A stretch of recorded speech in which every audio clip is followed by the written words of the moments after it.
Assalomu alaykum azizlar. Bugun sizlar bilan biz to'yimli va mazali bo'lgan mitti sho'ralar tugishni o'rganamiz va tayyorlaymiz. Tayyorlash uchun avval biz xamirni tayyorlab olamiz. Tuz, suv va un. Oddiygina 3 ta masalliqdan xamir tayyorlab olamiz.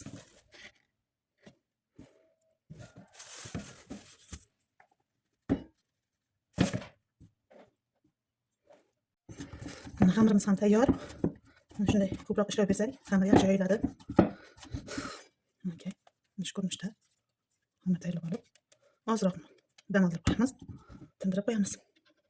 Xamirimiz tayyor bo'ldi. Endi biz nachinkasini tayyorlab olamiz. Bizga kerak bo'ladi piyoz, go'sht va ziravorlar.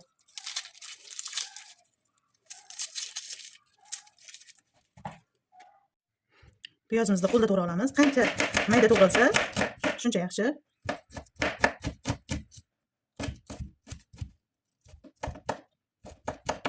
Go'shtni esa chopper yordamida maydalab olamiz. Piyozni chopperdan o'tkazmaganim, suv juda chiqib ketadi, qo'lda ham maydalasa bo'laveradi. Buni piyozimizni maydalab to'g'ray oldik. Bizga yetadi shuncha piyoz. Endi go'shtimizni chopperdan o'tkazish uchun ham to'g'raymiz. Go'sht ozroq muzlagan edi. Shu yuzasidan bitta fakt aytib o'tmoqchiman. Eshitishim bo'yicha internet ma'lumotlariga qaraganda go'shtni muzlaganida ko'proq foydaliroq bo'lar. Shuning uchun morozilikda doim turadi. Sveji ishlatmoqchi bo'lsangiz go'shtni morozilikda saqlang deb aytilgan ekan. Menimcha ham shunday hidlanmaydi. Morozilikda qattiq tursa ham ozroq qiynalsangiz ham, lekin sveji go'sht ishlatganday bo'laykansiz.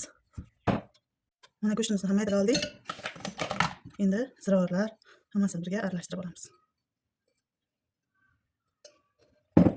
Tabga ko'ra murch, tuz va zira. Go'shtim tuzlangan edi, shuning uchun ozroq tuz sepdim men. Siz xohlaganingizcha sepsangiz bo'laveradi.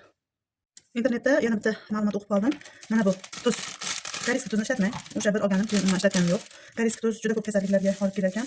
Tabiiylikni aytsin degandek, doim tabiiy murch, zira ishlatsak, ezib solamiz. Eziladi xuddi esingizdan.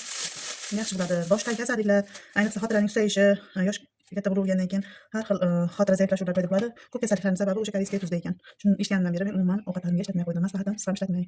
Mana xamirimizni yoyib, kesib oldim. Yoyish jarayonini videoga olganim sababi video oladigan odam yo'q. Shunday kichkinagina qilib yozib olamiz.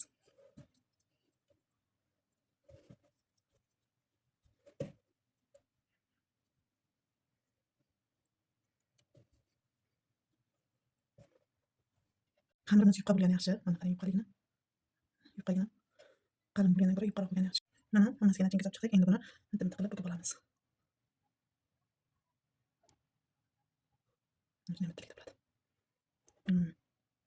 Videoni shu yerga ko'rgan bo'lsangiz like bosib qo'yasiz degan umiddaman. Keyin sizga qoshiqqa nechta ketishini ham ko'rsataman.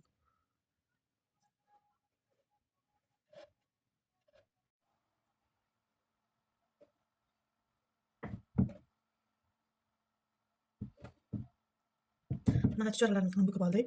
Iloji boricha mittiroq qilishga harakat qildik. Endi xom holatda qani qoshiqqa nechta ketishini sinab ko'ramiz. Joylashtir. 1 2 3 4 5. 5 ta ketdi. Balkim pishganda undan ham ko'proq ketar.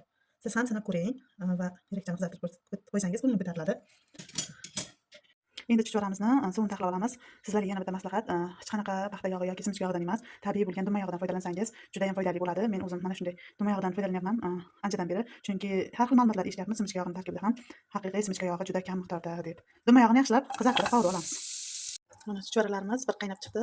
Endi buni pasaytirib, past olovda 20 minut, yarim soat qaynatib olamiz.